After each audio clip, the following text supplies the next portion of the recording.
El fantasma de la carretera. Escrito y narrado por Juan Antonio Mezcua, alias John Misterio. Era viernes, serían alrededor de las 11 de la noche. Había visitado a mis padres y ya me dirigía a mi hogar. Mi madre me había pedido que me quedara a dormir en su casa, pero le dije que no. Y es que aún tenía cosas por hacer en la mía, cosas del trabajo. Subí a mi automóvil y puse un poco de música. El viaje era largo, al menos debía recorrer unos 20 kilómetros, lo que equivale a una hora de viaje. Comenzaba a llover y cuando esto sucede, manejo con mayor cuidado, ya que por la lluvia no puedes ver coladeras abiertas y entonces puedes sufrir un accidente. Encendí la radio y sintonicé un programa donde la gente llama para narrar historias de fantasmas. En lo personal me encanta manejar por la noche e ir escuchando historias de este tipo. Es muy emocionante ir escuchando las experiencias que algunas personas aseguran haber vivido con seres del más allá. Por un momento la lluvia se calmó, y entonces manejé más a prisa. Había pocos autos en la carretera, por lo cual pude avanzar más rápido. Aún así me faltaban al menos 10 kilómetros para llegar a mi casa. Seguí manejando. El programa terminó y entonces cambié de estación para escuchar música. Todo transcurría sin contratiempos, todo normal, hasta que de repente me di cuenta que mi estéreo comenzó a fallar. Hubo una interferencia en la frecuencia radial hasta que desapareció. Pensé que era normal, por la lluvia, ya que había comenzado a llover de nuevo. Apagué el estéreo, ya que a pesar de traer discos compactos para tocarlos, decidí no hacerlo. Ya me había aburrido de escuchar música. Seguí manejando. Serían ya cuarto para las 12 de la noche, y me faltaban al menos unos 5 kilómetros para llegar a casa. Pasé una loma. No había casas por ahí cerca. Más adelante, y como a unos 50 metros, vi a una chica que estaba ahí parada bajo la lluvia. Me pareció muy raro que ahí estuviera una jovencita, que apenas tendría unos 20 años de edad, sola, bajo la lluvia, sin importarle mojarse. Honestamente no me detuve porque sé que muchas veces esto es una trampa, que yo al detener el auto podrían asaltarme, que podría ser peligroso para mí permitirle que se subiera a mi automóvil. Me seguí de largo, pero al momento de pasar a su lado la vi perfectamente. Su vestido era claro, no puedo decir que era blanco, era color crema con flores. Tenía el cabello largo, lacio, muy delgada. Y al mirarla al rostro, vi que era una chica simpática, con la nariz respingada. Muy guapa, sinceramente. Muy guapa. Seguí mi curso y avancé al menos unos 200 metros. Por el espejo retrovisor vi que ya no estaba esta chica. Y después me sentí mal conmigo por no detenerme y ofrecerle ayuda. Quizá la habían asaltado o solo estaba esperando a que pasara el autobús. Pero quizá este ya no pasaría. Ya era demasiado tarde. Pasó por mi mente regresarme y preguntarle si necesitaba ayuda, pero no lo hice. Ya casi serían las 12 de la noche y comenzaba a tener mucho sueño. Manejaba despacio porque la lluvia nuevamente estaba fuerte. De repente mi auto comenzó a fallar y yo no lo podía creer. Pensé que el nivel del agua había subido y que se la había metido al escape del automóvil, provocando que éste se apagara. Extrañado bajé de mi auto y vi que el nivel del agua no era tan alto. No podía entender cuál era la falla que tenía mi carro, pero con una lluvia tan intensa como la que estaba, decidí ingresar y esperar a que bajara un poco para poder abrir el cofre y revisar el motor. Mientras estaba ahí, vi por el espejo retrovisor que a la distancia venía la chica que había visto metros atrás. A esa hora ya no había gente en la calle. Y para mi sorpresa, no había autos circulando, ningún coche que pasara por esta avenida donde yo me encontraba. Ella se acercó más y pude ver por el espejo retrovisor que era en verdad muy guapa. No sé por qué razón. Bueno, sí, sinceramente fue porque me pareció hermosa cuando la vi de cerca. Y entonces olvidé todo, los peligros, el riesgo. Salí del coche y le dije: «¡Hey, señorita! ¿Desea atajarse de la lluvia en mi auto?» ¿Qué pregunta tan más atrevida le había hecho? La chica parecía desorientada. Pensé que tal vez estaba borracha. Señorita, ¿está usted bien? Ella volteó a verme y me sonrió tímidamente. Después puso cara de espantada. «Ey, tranquila», le dije. «No le haré daño. No corres ningún peligro conmigo. Vamos, entra a mi auto. Ya estás empapada». La chica me hizo caso. Caminó del otro lado de mi vehículo para abrir la puerta del copiloto e ingresar. Yo entré también. Después pensé, si yo fuera una persona mala, un asesino, ella ya estaría calacas. Pobre chica, se ve tan indefensa. «Oye, ¿estás bien? ¿Qué haces tan tarde y sola en la calle?» Ella no me contestó. Miraba hacia el frente. Ni siquiera me miraba cuando le hablaba. Me pareció extraña su actitud y yo pensé que había cometido un error al invitarla a entrar a mi auto, que tal vez padecía de sus facultades mentales. «¿Puedes llevarme más adelante?», me preguntó ella. «Claro que sí, pero mi auto se ha descompuesto. No sé qué tenga, simplemente se apagó».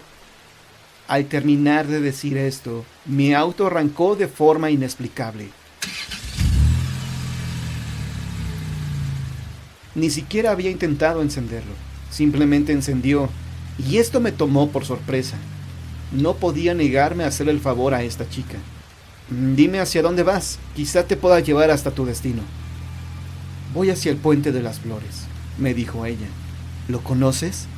«Claro, ahí jugaba cuando era niño». Sin decir más, me dirigí hacia allá.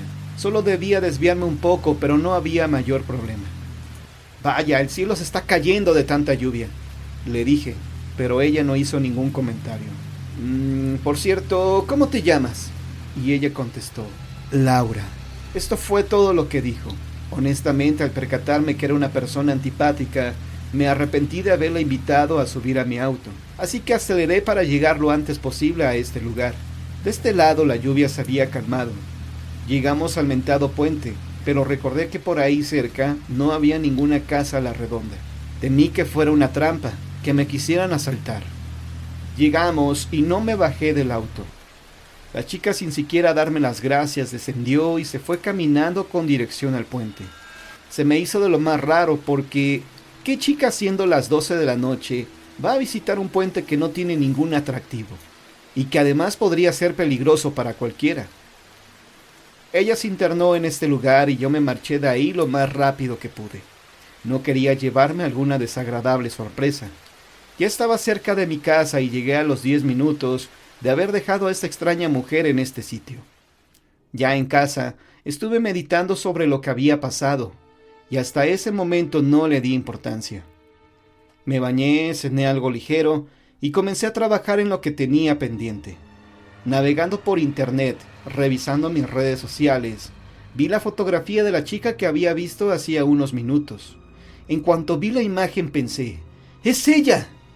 Leí la información que venía debajo y narraba lo siguiente. Hoy se cumplen 3 años del fallecimiento de Laura, la chica que desapareció en una noche de lluvia, y que su cuerpo fue hallado en el Puente de las Flores. Su deceso sigue siendo un misterio, pues aún no se ha logrado determinar quién le quitó la vida. Al parecer, la habían ultrajado. Es todo lo que decía la nota. Y entonces recordé que escuché hablar de esto, pero no supe más. Era bien sabido que en ese puente se habían dado algunos sucesos lamentables, y que había algunas cruces de las personas que ahí habían fallecido, pero nunca, ni por curiosidad, había visto quiénes habían sido. Al ver la fotografía de Laura en internet y leer su nota, decidí ir al Puente de las Flores para buscar su cruz.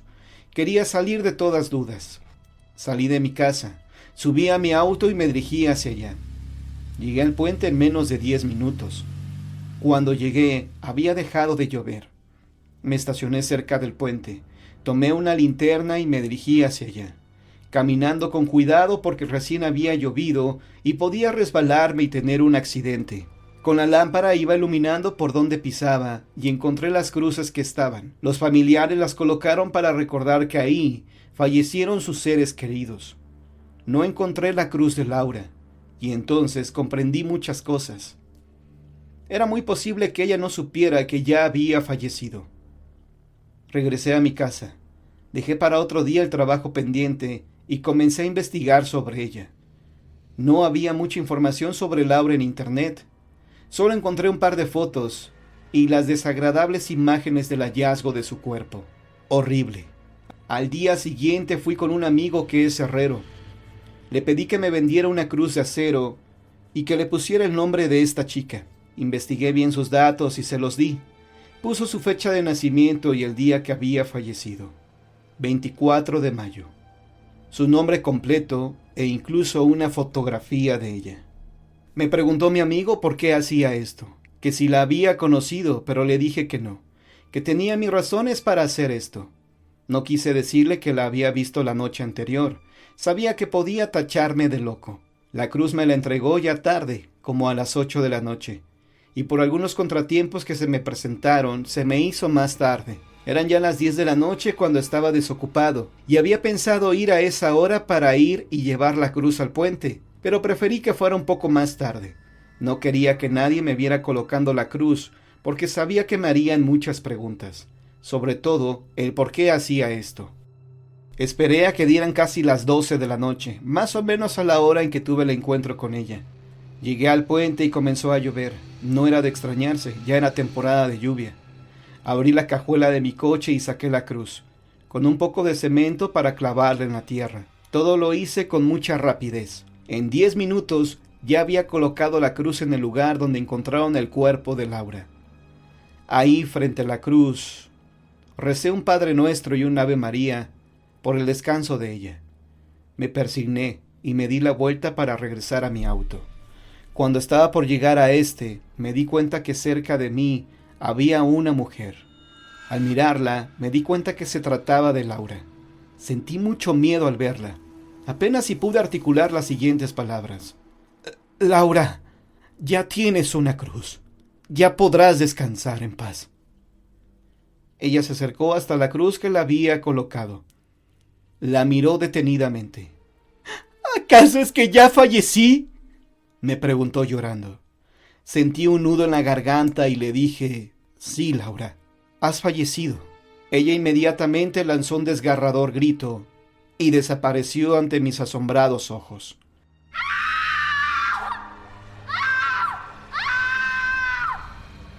Al ver esto corrí a mi auto y me fui a gran velocidad. De esto ya han pasado varios años. He cruzado por este camino muchas veces y nunca más la he visto. De vez en cuando voy al Puente de las Flores a dejarle una rosa a su cruz. A mí no me cuesta nada hacer esto. Uno nunca sabe. Y solo espero que cuando a mí me toque partir, lo sepa, y no ande vagando por este mundo hasta que alguien más se apiade de mi alma y me lo diga, que me ayude a descansar en paz, así como lo hice con Laura.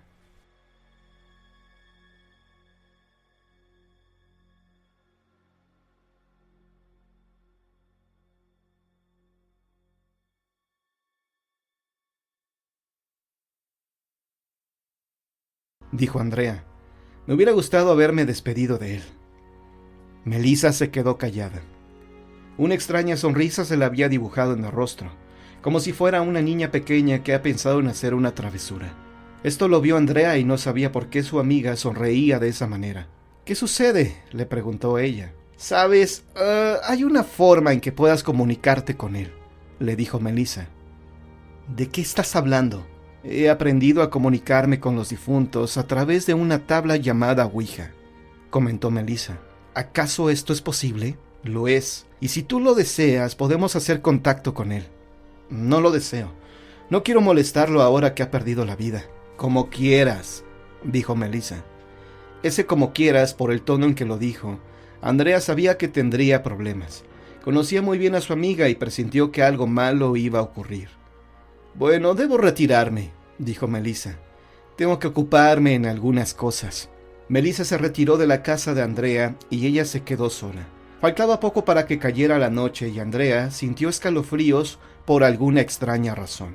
Esa noche Andrea tuvo horribles pesadillas. Soñó con Ernesto. Lo veía todo golpeado, lleno de sangre. Ernesto quería decirle algo en sueños, pero no podía. Unas manos huesudas se lo impedían tapándole la boca. Andrea despertó espantada. Esta pesadilla se hizo algo recurrente. Tuvo el mismo sueño por 3 días más, hasta que creyó que era necesaria la ayuda de Melissa.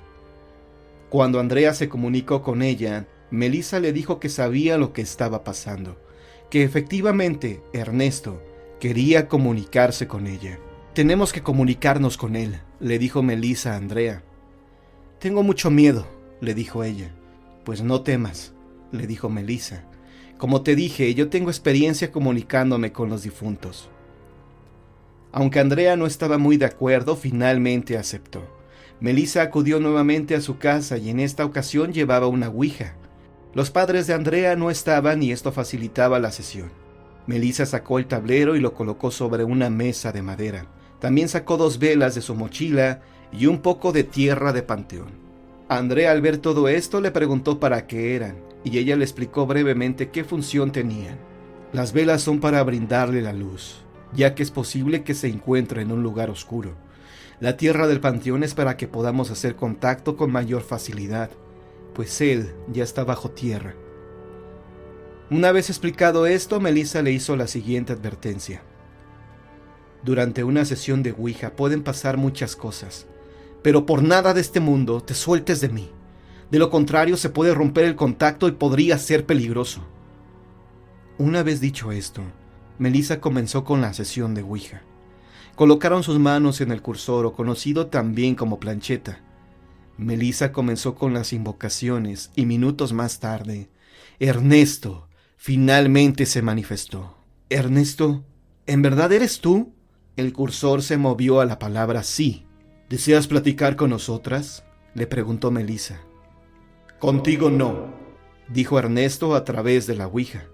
«¿Por qué conmigo no quieres platicar?», preguntó Melissa molesta. «Eres mala», contestó Ernesto. «¿Quieres platicar conmigo?», preguntó Andrea.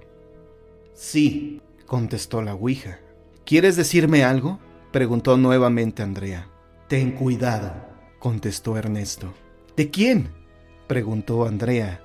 «De Melissa». «¿De Melissa?», preguntó sorprendida Andrea. «Quiere lastimarte», contestó Ernesto. Al tener este mensaje, Melissa se puso nerviosa. «¿Qué quiere hacerme?», preguntó Andrea. Melissa soltó el cursor de la ouija, con tal de romper la comunicación con Ernesto. «¿Por qué soltaste el cursor de la ouija?», preguntó Andrea sorprendida. Ante la sorpresa de Melissa y Andrea, el cursor siguió moviéndose y escribió el mensaje: «Ella quiere entregarte». «¿Melissa quiere entregarme?», preguntó Andrea. «¿A quién?». «Al culto», contestó Ernesto. Melissa seguía a un lado de Andrea y no apartaba su mirada de la ouija. Estaba horrorizada viendo cómo el cursor seguía moviéndose, delatando sus planes. Finalmente formó la siguiente frase: «Te salvaré». Este fue el último mensaje. Andrea estaba desconcertada. No sabía lo que estaba pasando. Sobre todo, no sabía si era verdad lo que Ernesto le había dicho a través de la ouija. ¿Melissa en verdad quería lastimarla? ¿Qué pretendía hacer con ella? Andrea miró con miedo a Melissa, y ésta simplemente seguía ahí, sorprendida por lo que había pasado. De repente, Melissa comenzó a sentir que le faltaba la respiración y se llevó las manos a la garganta, como si alguien estuviera estrangulándola. Después bajó las manos. La chica lucía desorientada. Parecía no saber en dónde estaba. Después miró a Andrea y comenzó a hablar con la voz de Ernesto. «Andrea, mi amor, Melissa te ha mentido». «Ernesto, ¿eres tú?», preguntó Andrea. «Melissa quiere entregarte a la secta satánica», dijo Ernesto a través de Melissa. «Eres tú su entrada a este culto, pero no lo permitiré». Ernesto, que seguía en el cuerpo de Melissa, salió corriendo de la casa. Andrea intentó detenerla, pero no lo logró. El cuerpo de Melissa, tomado aún por Ernesto, siguió corriendo con dirección a la carretera. A la distancia venía un tráiler a gran velocidad y Ernesto se arrojó hacia el vehículo para que Melissa fuera arrollada. Andrea gritó de horror al ver cómo el autobús pasaba sobre Melissa, la cual falleció al instante. Melissa no logró su objetivo, el cual efectivamente era entregar a Andrea al culto para que hicieran sus rituales de magia negra y ofrendarla al diablo. Ernesto logró salvar la vida de Andrea.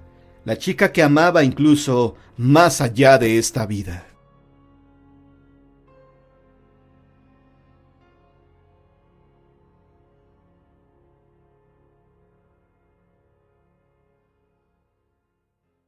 El huésped, historia escrita y narrada por Juan Antonio Amezcua, alias John Misterio. En el lobby del Hotel Paraíso estaban dos hombres platicando. Serían alrededor de las 9 de la noche. Noche fría, una noche con poca afluencia de personas. Si las cosas siguen así, tendré que cerrar este lugar, le dijo Raúl a su compadre Pedro. Pedro estaba sentado en una silla hojeando un periódico, tranquilo, quitado de la pena. A él poco le importaba la angustia de su compadre. Raúl, que estaba detrás de un mostrador, estaba de pie, revisando una libreta y haciendo cuentas con una calculadora. Se miraba nervioso.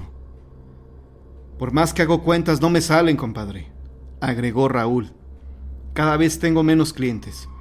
Ya no hay gente que se hospede en este lugar. En esta semana solo una persona se hospedó. ¿Lo puedes creer? Sí, está difícil, compadre, dijo Pedro. Desde que las empresas fuertes se mudaron a las grandes ciudades, mucha gente se ha ido de aquí. Y no solo tu negocio se ha visto afectado. Esto ha sido parejo. Y le ha afectado al peluquero, a las cocinas económicas que hay en la colonia. Todos los negocios se han visto mermados, no solo tú. Lo sé, respondió Raúl. Varios ya han cerrado por lo mismo, pero solo a mí se me ocurre tener un hotel en esta ciudad que no tiene ningún atractivo turístico. Pues hace un año tu hotel estaba a reventar, dijo Pedro. No tenías habitaciones disponibles.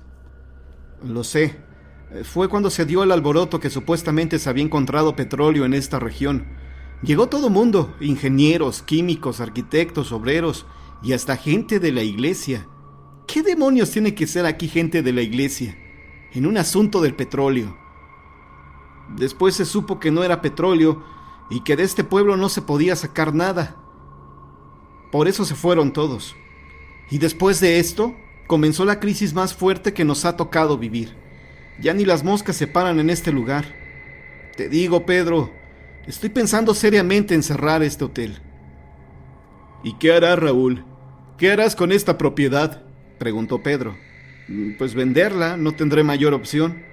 Este lugar me genera gastos, luz, agua, impuestos.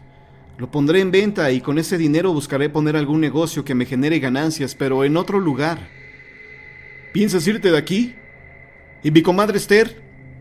¿Ella estará de acuerdo en irse de aquí contigo? Pues eso no lo sé y no me importa saberlo. Ella irá donde yo vaya porque para eso es mi mujer. ¿O qué no? Bueno, igual y tiene razón. ¿Y cómo está ella? ¿Mi mujer? Sí, bien. Ella debe estar en la casa, ya preparándome la cena. En ese momento Raúl miró su reloj.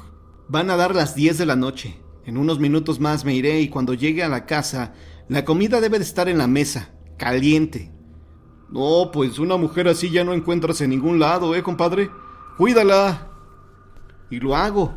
No permito que salga sin mi consentimiento y si quiere ir a algún lado yo tengo que acompañarla. De lo contrario, ella no puede salir sola. No, pues está bien, compadre, te repito, mujeres así ya no las hay. Entonces, ¿has pensado en irte de este lugar? ¿Vender este hotel? No me queda de otra, Pedro. En verdad me dolerá hacerlo. Tú lo estás viendo. No hay nada de gente. Nunca imaginé que las cosas fueran a ponerse así. No se había presentado una situación similar. Pues ni modo, compadre. Si yo tuviera el dinero, te lo compraba, me cae. Porque alguna vez soñé con tener un lugar así. Pues lástima que no tengas la lana. Me gustaría que este lugar quedara en buenas manos, pero también debo aceptar que aquel que lo compre quizá lo haga para derrumbarlo y construir otra cosa sobre este terreno. Quizá algunas bodegas. Sí, eso también podría pasar. Pues te repito, compadre, lamento no tener el dinero para comprarte este hotel. En ese momento entró al hotel un hombre bajito, de complexión robusta. Llevaba gabardina. Cuando se acercó al mostrador donde estaba Raúl para pedir una habitación, tiró el maletín que llevaba en sus manos. Se acercó al mostrador y tiró unas hojas que se encontraban ahí. demostró que era un hombre torpe. Ay, disculpe mi torpeza, pero he tenido un día bastante ajetreado. Llegué a este lugar con la intención de cerrar un negocio, pero me encuentro con la sorpresa que he llegado demasiado tarde. Por suerte encontré este hotel. ¿Me puede dar una habitación? Por supuesto que sí. Por favor, anote sus datos en esa tarjeta. Raúl le dio la espalda un momento y tomó unas llaves. Se las entregó al huésped. Tendrá la habitación 6. Debe caminar hacia su derecha. Ahí están unas escaleras y está a mano derecha la habitación que le corresponde. Ok, gracias, con permiso, dijo el huésped. El huésped se perfiló hacia su derecha y cuando se dirigió hacia donde le indicó Raúl, se tropezó y pateó accidentalmente una mesa de centro. Casi tiró el café que bebía Pedro. El huésped se disculpó y se retiró a su habitación. Pedro lo miró con burla. ¿Qué tipo, mano? Algo torpe el pobre. ¿Algo? Yo diría que es un completo idiota. ¡Shh! Guarda silencio. No te vaya a escuchar. Es el primer cliente que tengo en la semana. Tranquilo, compadre. Ella se subió las escaleras. Lo he escuchado ya.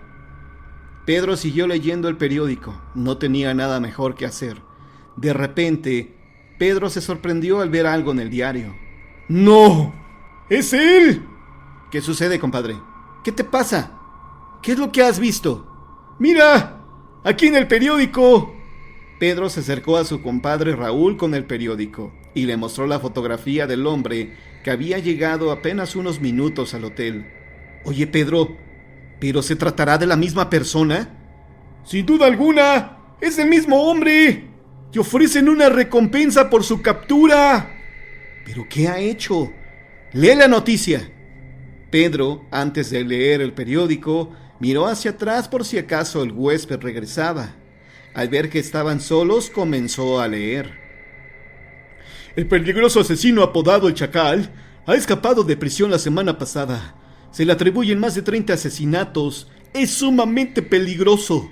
Se ofrece $500,000 por su captura o bien algún dato que sea útil para dar con su paradero. Espera, ¿pero es que acaso estamos hablando de la misma persona? ¡Ve la fotografía, Raúl! ¡Es la misma persona! Tranquilo, tranquilo. Raúl tomó el periódico y disipó sus dudas. Sí, es él. ¿Y ahora qué hacemos? ¡Capturarlo! ¡Faltaba más! ¿Estás loco? Es un peligroso asesino. Él nos podría quitar la vida. Debe la vida de 30 personas. Lo sé, pero podemos capturarlo mientras duerma. Además, tú viste que es una persona torpe. Creo que sería fácil capturarlo. No te confíes. Ahí lo dice claramente. Es muy peligroso. Bueno, hagamos algo. La recompensa también se le ofrecerá a la persona que denuncie su paradero. Así que no perdamos más tiempo y márcale a la policía. Eso es lo que haremos. Raúl tomó su teléfono e intentó hacer la llamada, pero descubrió que no había línea telefónica. No sirve el teléfono. ¡Está muerto! Tendré que ir hasta la casa de Ramiro para que me deje hacer la llamada, aunque estoy pensando que la noticia de que en este hotel se encuentra un prófugo podría generar que otros quieran capturarlo. ¿Y quién les dirá que aquí se encuentra ese hombre? Quizá alguien más lo ha visto por aquí, compadre, dijo Pedro.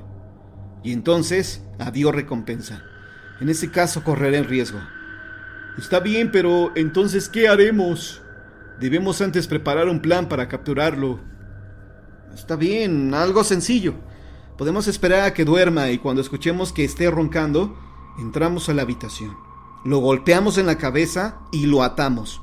Acto seguido lo llevamos a bordo de mi camioneta a la jefatura de policía, que está a unos cuantos kilómetros de aquí. Está bien, compadre. Parece que es un plan muy sencillo. Entre menos rebuscado, mejor.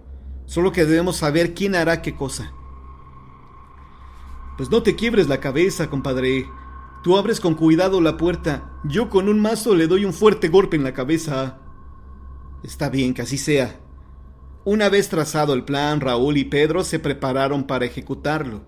En ese momento apareció el huésped sosteniendo una jarra vacía, asustándolos. Y disculpe que los haya espantado, pero venía por un poco de agua.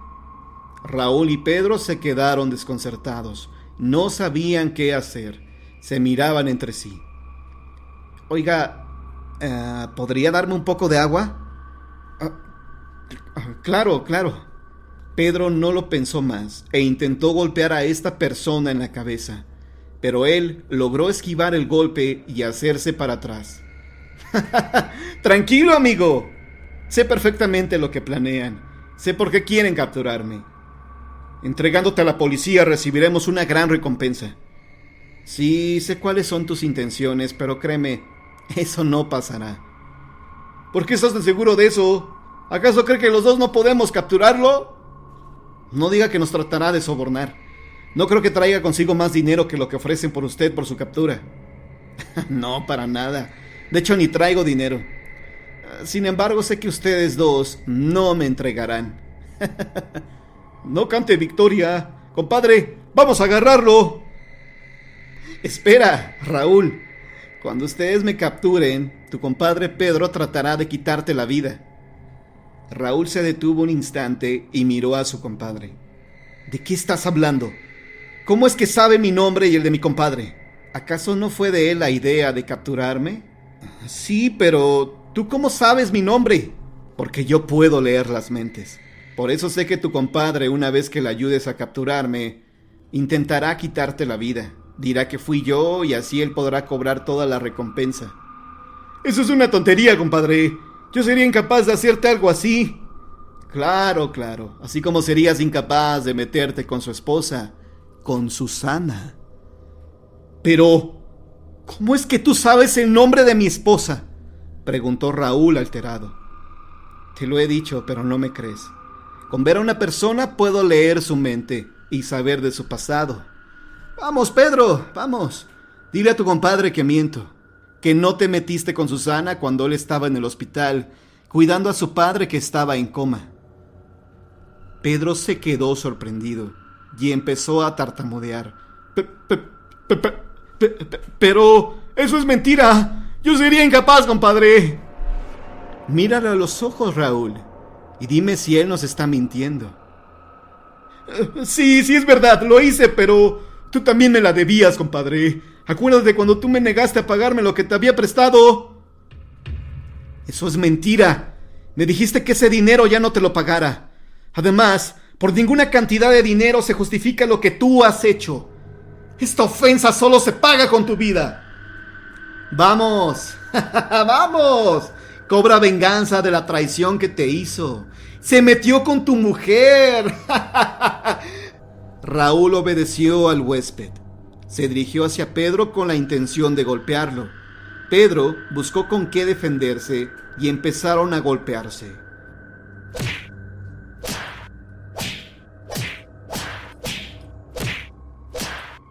Bueno, yo solo vine a servirme agua. Los dejo para que platiquen a gusto.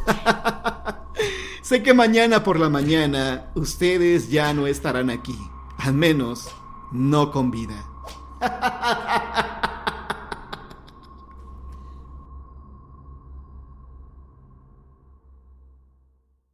El Puente del Diablo. Escrito y narrado por Juan Antonio Amezcua. John Misterio.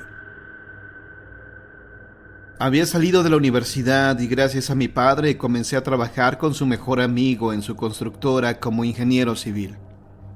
Mi padre me hizo hincapié que por nada del mundo cometiera alguna torpeza, que dejara a un lado las parrandas, la vida loca que llevaba durante la universidad y me hiciera responsable. Mi padre no quería que por mi culpa tuviera algún problema con su amigo. Yo le dije que no se preocupara, que sabía comportarme y que no lo defraudaría. Viajé hacia el estado de Guerrero. Era una mañana fría y lluviosa. Teníamos que construir un puente y este sería mi primer trabajo. Estaba muy nervioso porque esto ya no era una práctica, ni un proyecto final de la escuela. Había miles de pesos de por medio y nada podía salir mal. Llegué a la estación de autobuses y ahí ya me esperaba Ramiro, el encargado de la obra. Me presenté con él, y mientras viajábamos en su camioneta hacia el lugar donde se haría la obra, le pregunté cuántos trabajadores estaban disponibles, a lo cual me contestó que había al menos 30 personas. Le hice más preguntas técnicas para hacerme una idea de qué tan complejo resultaría esto. Después de recabar esta información, que me ayudaría a tomar decisiones, cambiamos la charla a cosas cotidianas como si tenía familia o si le gustaba el fútbol, a qué equipo le iba, etc. Cuando llegamos al lugar donde se construiría el puente, me sentía ya en confianza con Ramiro, y eso me agradaba porque entre mejor te lleves con la gente del trabajo, mejor salen las cosas. No me presenté de inmediato con los demás trabajadores, los cuales ya andaban en sus labores.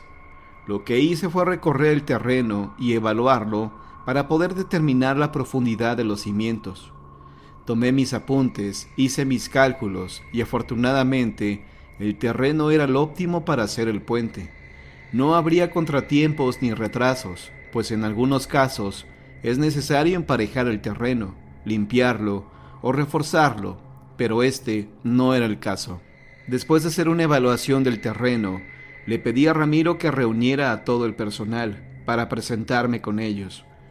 Traté de ser lo más amable posible, pues no quería que pensaran que por venir recomendado de México era una persona prepotente o que no sabía de la construcción. Por suerte, todos se portaron bien conmigo, ninguno se puso altanero, todo marchaba excelente. A la mañana siguiente comenzamos con la construcción. Se perforó el terreno para colocar los cimientos y el día siguiente echaríamos concreto en las bases para seguir con el puente. Todo lo que había aprendido en la escuela de ingenieros lo apliqué al pie de la letra y todo estaba quedando a la perfección. Pensé que para hacer mi primer trabajo no estaba nada mal. Nos cayó la noche. Suspendimos la obra porque aún no nos mandaban las luces para trabajar en la oscuridad. Los trabajadores tuvieron la noche libre y aún era muy temprano para que durmieran. Así que improvisaron una fogata y comenzaron a platicar de todo un poco. Algunos narraban sus aventuras con mujeres, otros eran más maduros y hablaban de lo mucho que extrañaban a su familia. Yo los escuchaba y me pidieron que les platicara algo de mi vida. Querían conocerme. Tuve que narrarles algunos pasajes de mi vida. Les conté que antes de trabajar como ingeniero civil me la vivía de parranda tras parranda, pero que ya me había regenerado porque había tenido esta oportunidad de trabajo y no podía desaprovecharla. Terminé de platicarles y no sé por qué, pero los trabajadores comenzaron a platicar historias de fantasmas. Escuché con atención las historias, pero no les daba crédito. Aún así disfruté de los relatos que estaban escuchando, pues el lugar, el ambiente, era el propicio para este tipo de relatos fantásticos. Entre las historias de fantasmas hablaban de la Llorona, la Planchada, el Charro Negro, etc. Hubo un breve silencio, se acabaron las historias, y uno de los trabajadores me preguntó en voz alta: «Dígame, ingeniero, ¿usted qué opina de la ofrenda que debe hacerse el demonio para construir un puente o una carretera?» La pregunta que me hizo este hombre no sabía si la había hecho en serio o en broma. ¿Perdón? ¿De qué está hablando? El hombre que me hizo esta pregunta se sorprendió que yo no supiera de esto, así que se tomó la molestia de platicármelo. «Mire, es bien sabido que se debe ofrendar un alma para que el trabajo se realice». «¿Cómo ofrendar?», le pregunté. «Se debe enterrar a un cristiano en los cimientos de la obra para que ésta no se caiga». «¿Es en serio?», pregunté espantado. «¿Pero cómo es posible que hagan eso?». «Pues es lo que se dice, ingeniero». «Esas son supersticiones de la gente», le dije. Esta persona se retiró apenada, y yo me quedé ahí sentado sobre una piedra, meditando sobre lo que me dijo. Pero no dejé que esto me afectara. Para mí eran cuentos chinos. Horas más tarde me fui a dormir al búnker que había ahí. Durante la madrugada me desperté y escuché que andaba por ahí cerca un caballo. No se me hizo algo del otro mundo y me volví a dormir. A la mañana siguiente me desperté a las 6 de la mañana. Lo que me despertó fue el sonido del tráiler que traía la maquinaria para perforar la tierra y echar los cimientos. Los trabajadores rápidamente comenzaron a hacer lo suyo. Ellos tenían más experiencia que yo en esto de la construcción e iniciaron sus labores. Llegaron también las mezcladoras de cemento y el material de construcción. Durante toda la mañana comenzaron a realizar las perforaciones, a excavar la tierra donde irían los cimientos. Por la tarde comenzaron las mezcladoras de cemento a preparar el material para rellenar los cimientos. A eso de las 8 de la noche, la primera fase había concluido. Estaba satisfecho, contento, al ver que la primera parte de este trabajo se había realizado bien. Horas más tarde nos fuimos a dormir, yo en un búnker especial, aparte de los demás trabajadores. De nueva cuenta desperté durante la madrugada y escuché ahora más cerca un caballo que andaba por ahí merodeando. Al escuchar el caballo recordé que durante el día no había visto para nada las huellas de este animal, y eso que había amanecido con un poco de lluvia, así que hubiera sido más fácil ver sus huellas en la tierra, pero no las había visto para nada. Traté de dormir, y aunque me costó un poco de trabajo porque se sentía algo de frío, lo conseguí. Esa mañana me despertaron al tocar temprano a mi búnker. Había pasado algo inesperado. «Tiene que venir a ver esto», me dijo Ramiro. Por la forma en que me dieron la noticia, sabía que no era nada bueno. Cuando salí a ver qué pasaba, descubrí con sorpresa e indignación que las bases de concreto habían sido destruidas. No podía entender de qué manera había pasado, ya que el concreto al secarse es casi imposible que alguien con un simple pico pueda hacerle daño. Nadie se había acercado a los cimientos la noche anterior. Nadie, incluso con una máquina, podría provocarle tal daño al concreto, y sin que hiciera el menor ruido. Esto para mí era inexplicable. Se acercó a mí el mismo trabajador que noche atrás me dijo que en toda construcción se debe ofrecer el alma de un cristiano. «Se lo dije, joven. Debíamos ofrecer el alma de un cristiano para que esto no pasara». No hice caso a estas palabras y ordené que de nueva cuenta echaran el concreto en estas bases. No me moví de ahí vigilando todo el proceso. Estaba muy enojado y por mi mente pasó de todo. Creí que alguien de los trabajadores había hecho para arruinarme, pero no había razón de ser. ¿Qué caso tenía? Estuve ahí vigilando hasta que me dio la noche. Ramiro se acercó a mí. Me dijo que los trabajadores andaban inquietos, que no era la primera vez que les pasaba esto. «¿Inquietos por qué?», pregunté. «Dicen que durante la madrugada escucharon a un caballo merodear la zona». «¿Y eso qué tiene de raro?», pregunté. «Yo también lo escuché y no tiene nada. Debe ser algún caballo de alguna persona que vive por aquí». «Te equivocas», me dijo. «Ellos dicen que se trata del diablo». «Esas son tonterías», le dije molesto. «Como la que me dijo tu compañero, no sé cómo se llama». «Se llama Ezequiel». «Bueno, él me dijo que debo ofrecer un sacrificio de un cristiano para que esta obra no se caiga y no sé qué más tonterías». Ramiro se quedó callado, pero en su rostro podía ver que quería decirme algo. «¿Acaso es que tú crees en esas historias de fantasmas?», le pregunté. «Mira, yo he trabajado en muchas obras como esta, y sí he visto que en los cimientos sepultan criaturas. Pero eso es una barbaridad», le dije. «Lo sé, pero funciona. Yo no haré algo así». Ramiro se retiró, me dejó ahí solo. Los demás hombres estaban platicando, muchos se veían inquietos y me observaban con atención, vigilando lo que hacía. Ya más entrada la noche se fueron a dormir y yo me quedé ahí para vigilar la obra. Me comenzaba a ganar el sueño, pero el frío intenso me despertaba. Serían como las 3 de la madrugada cuando escuché el relincho de un caballo. Sentí que la piel se me puso chinita y por más que abría los ojos esperaba que llegara, pero nunca lo vi. Escuchaba su relincho y su trote cada vez más cerca, pero no lo veía por ninguna parte. En breve, escuché una especie de crujido, el cual venía de los cimientos que yo vi estaban ya secos, sólidos. Escuché una carcajada que invadía todo el lugar, pero era una carcajada en verdad macabra. Escuché otro ruido más fuerte y vi cómo los cimientos que habíamos echado por la mañana y que momentos antes había revisado y que estaban perfectamente secos, comenzaban a desmoronarse como si fuera un castillo de arena. La carcajada se escuchó más fuerte y más cerca, al igual que el caballo.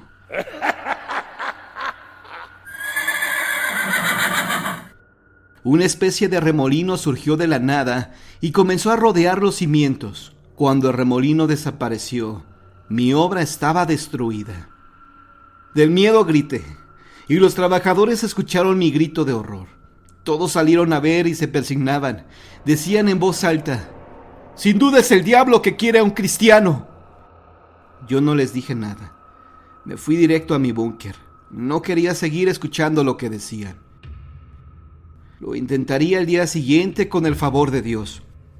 Yo no entregaría a un ser inocente para hacer este puente. No me importaba que perdiera este trabajo. Simplemente no quería tener mis manos manchadas de sangre. Escuché que los trabajadores se quedaron ahí todavía, viendo la destrucción, hablando de lo que estaba pasando. Honestamente sentí miedo y me puse a rezar. Esa noche no logré dormir bien. De nueva cuenta escuché ese maldito caballo que andaba merodeando la obra. Y también escuché algunos ruidos extraños que no supe qué los provocaba. Lo que sí me pareció escuchar con claridad y a la distancia fue el llanto de un bebé, pero supuse que era un gato o que tal vez me lo había figurado, porque no había casa cerca a este lugar. Seguí rezando hasta que me quedé dormido. Al día siguiente les di la orden de comenzar a trabajar. Sería por tercera ocasión en que intentaríamos colocar los cimientos. Había un ambiente tenso, de incertidumbre. Ordené que encendieran las mezcladoras de cemento. Habíamos gastado ya mucho material. Los trabajadores comenzaron a preparar la mezcla y después de varios minutos estaba lista para ser vertida en las perforaciones. Ordené que comenzaran y, para mi sorpresa, Ezequiel traía a un bebé entre sus brazos. Al verlo me desconcerté. ¿Qué hacía una criatura ahí en esos momentos? ¡Hey! ¿Por qué está aquí ese bebé?, le grité con coraje, presintiendo lo que pretendían hacer con él. El bebé comenzó a llorar, y Ezequiel se acercó al hoyo que se estaba rellenando con cemento. Vi la intención que tenía, que era arrojarlo. ¡No te atrevas!, le grité, pero vi que Ezequiel no se detendría, así que corrí hacia él para detenerlo, pero fue demasiado tarde. No pude salvarlo. Toneladas de concreto lo sepultaron y yo quedé ahí atónito. Pobre criatura. Era algo imposible. Era imposible hacer algo por él. Y lo único que hice fue retirarme de este lugar, llorando de impotencia. No quería seguir ahí y me fui de la obra. Dejé tirada la obra, algo que le había jurado a mi padre no hacer. Pero estaba en verdad impresionado por lo que había pasado. Me fui a mi departamento y dejé que pasaran unos días. Recibí una llamada de mi padre. Me felicitaba por la construcción del puente, que todo había sido un éxito. No me atreví a decirle que yo no había seguido con la construcción, pero preferí callar, porque tenía que contar lo que había visto. También mi papá me preguntó que si me había enterado del deceso de Ezequiel, el trabajador de la obra. Le dije que no sabía nada. Me dijo que este hombre, Ezequiel, se había accidentado en la obra, que había caído del puente y que había perdido la vida. Yo no dije nada, pero en lo más profundo de mi ser dije: qué bueno que ese bebé por lo menos cobró venganza, y el diablo tuvo su alma para que nosotros tuviéramos ese puente. Maldito puente, el puente del diablo, así le llamo.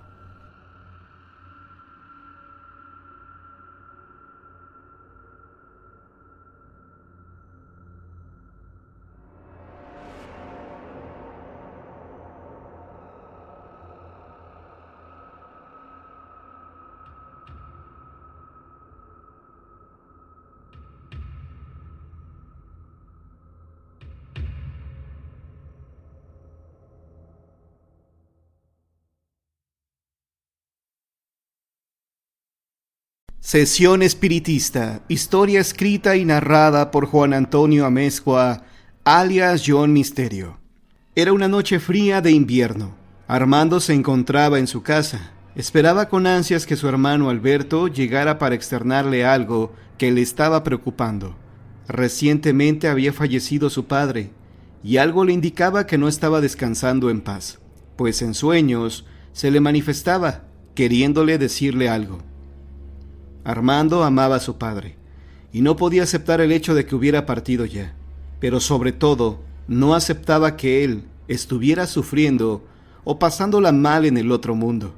Si él podía hacer algo para ayudarlo, lo haría, pues su padre en vida le platicó sobre algunos casos donde los difuntos se quedan penando en este mundo por siglos. Armando era un joven trabajador, empresario, un hombre de bien. No se había casado a pesar de tener ya una edad madura. Prefería estar solo, aunque en ocasiones deseaba tener una familia. A raíz del deceso de su padre, solo le quedaba su hermano Alberto, el cual, contrario a él, era una persona problemática, viciosa y sin futuro. Armando estaba sentado en el sofá, inquieto, mirando su reloj. Había citado a su hermano a las 9. De repente tocaron a la puerta. Se puso de pie y abrió. Vio que se trataba de su hermano, que había llegado tarde por 10 minutos. «Gracias por venir», le dijo Armando a su hermano. «No agradezcas», dijo Alberto. «Te he traído una buena botella de vino. Por eso se me hizo tarde». «Gracias», dijo Armando, «pero sabes que no bebo». «Lo sé. Mi hermano el santurrón. Pero bebe una copa. Créeme que es un vino exquisito». «Después beberé una copa». «Espero que lo hagas. En fin, dime qué pasa. ¿Qué es eso tan importante que tenías que decirme?» «Es sobre nuestro padre». ¿Sobre nuestro padre? Pero si lo acabamos de enterrar la semana pasada». «Es correcto, pero no sé cómo lo vayas a tomar. No sé si me creerás o no». «¿A qué te refieres? Sin mayores rodeos, dime qué sucede». «Lo he estado soñando». «Es lógico. Tiene apenas una semana que lo enterramos. Es obvio que lo sueñes. Yo también lo he soñado». «Sí, puede que tenga razón, pero en sueños él ha tratado de decirme algo. ¿A ti no?» «No. Si vivo no teníamos una buena comunicación, difunto menos». «Lo he soñado por 4 noches consecutivas, y en cada sueño pasa lo mismo». «¿Qué has soñado?» «Se me aparece con cara de angustia, y veo que trata de decirme algo, pero el sueño termina antes de que él pueda darme su mensaje». «Tranquilízate. Han sido solo sueños. Eso pronto pasará». «Tal vez, pero en la semana me pasó algo bastante extraño». «¿Qué te pasó?» «Estaba en el parque, sentado en una banca meditando sobre esto, cuando de repente se me acercó un hombre y me dijo: «Has estado soñando con tu padre que recientemente ha fallecido, ¿cierto?» «¿Y él cómo lo supo?» «No tengo la menor idea. Precisamente eso fue lo que más me extrañó, porque a nadie le había platicado sobre esto. A nadie. Ni a ti te lo había dicho hasta ahora». «Ok, ¿y qué pasó? ¿Qué te dijo?» «Me dijo que mi padre seguramente trata de decirme algo, de advertirme sobre algo». «No sé qué decirte. Me parece muy extraño esto, pero ¿qué más te dijo?» «Él me dijo que es un medium». «¿Medium? ¿De esos tipos raros de los cuales hablaba mi papá?» «De esos precisamente. Me dijo que él puede ayudarme a contactar a nuestro padre». «¿Estás loco?» «Sé que parece de locos, pero esta es la única forma en que puedo saber qué es lo que quiere. ¿Qué es lo que quiere decirme nuestro padre?» «Estás loco. ¿Para qué quieres contactar al viejo?» «Porque en mis sueños lo veo muy angustiado, preocupado». «Angustiado y preocupado por ti, porque por mí no lo creo, ¿eh?» «¿Cómo puedes decir eso? Quizá mi padre me quiera advertir de algo que nos pueda afectar a los dos». «No lo creo. Tú siempre fuiste su consentido. A mí nunca me quiso por...» «¿Por qué? ¿Qué vas a decir?» «Lo que tú ya sabes. Yo no era su hijo de sangre. Era el adoptado». «Mi padre siempre te quiso como su hijo. Te dio su apellido.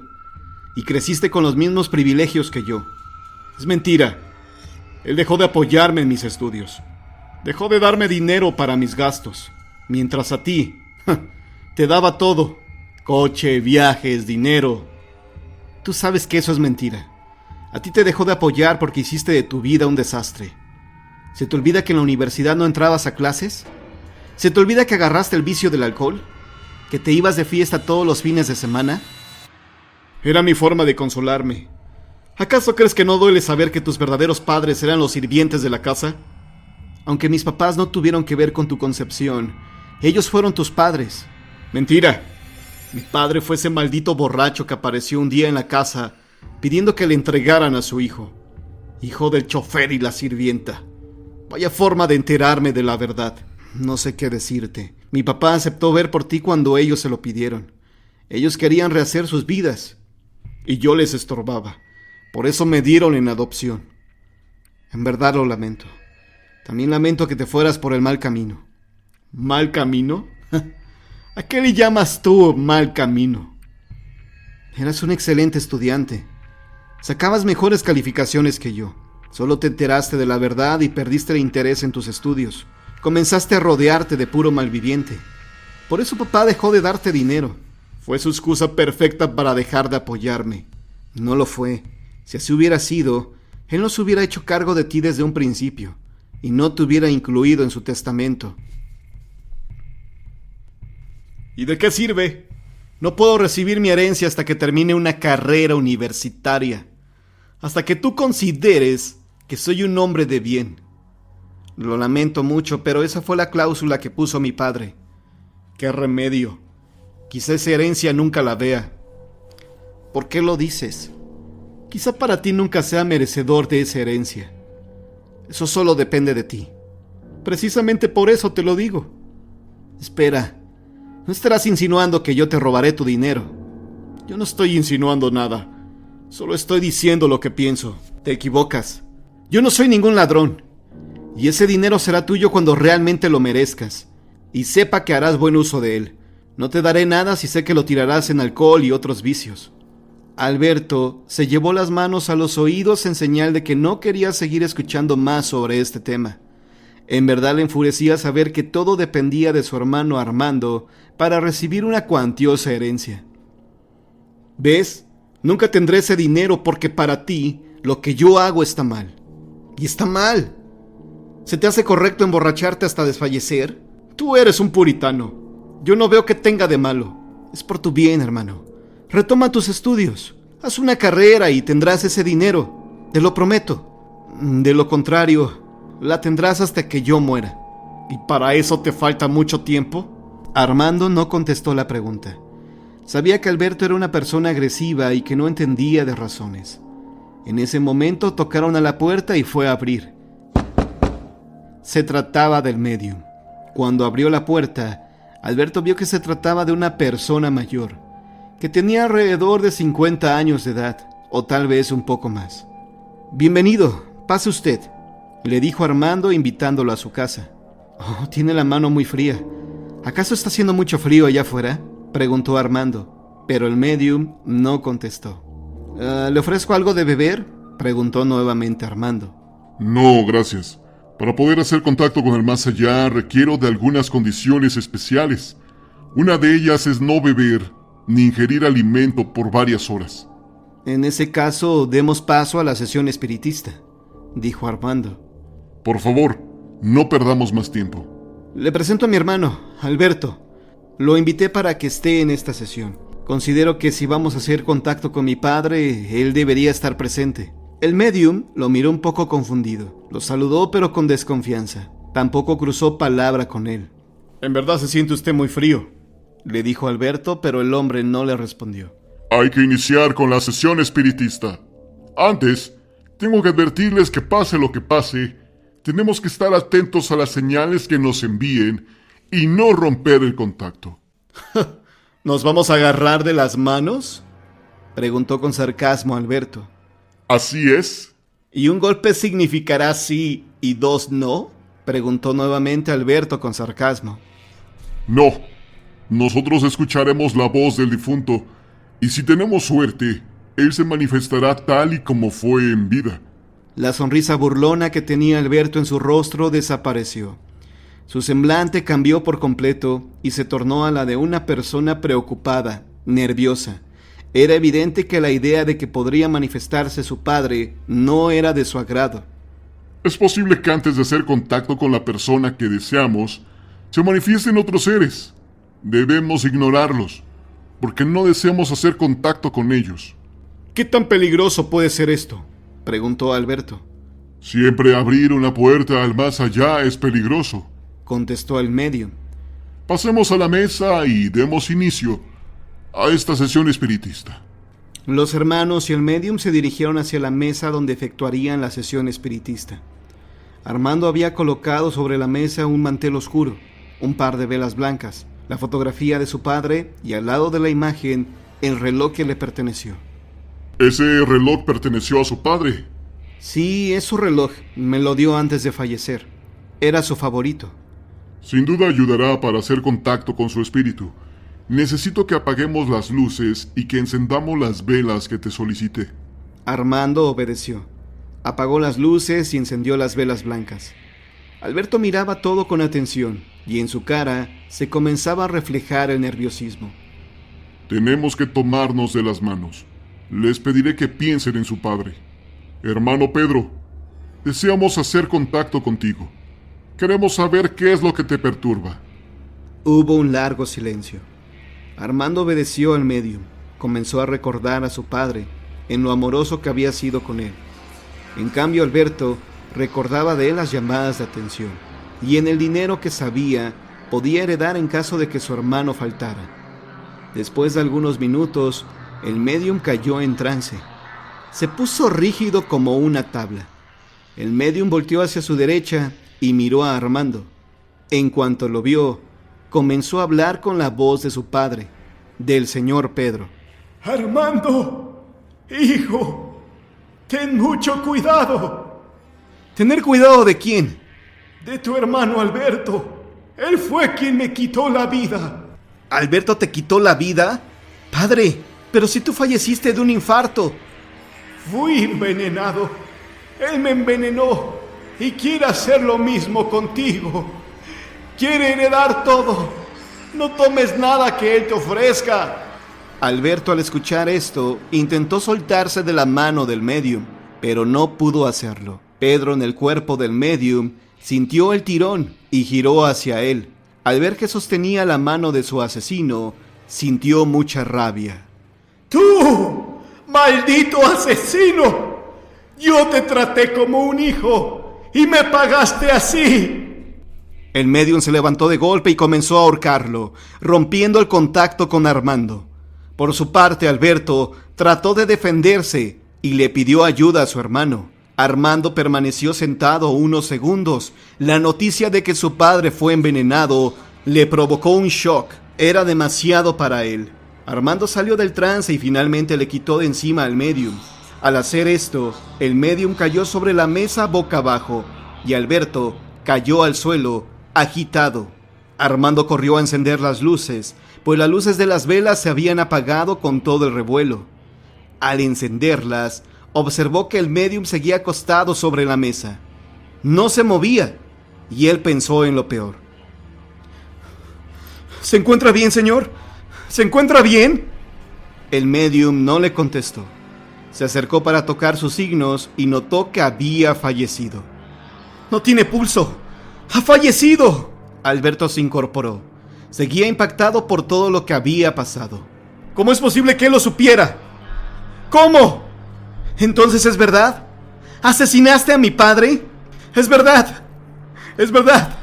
Y pensaste lo mismo contigo. Entonces la botella que me diste. Así es. Tiene veneno. Pero... creo que tendré que usar...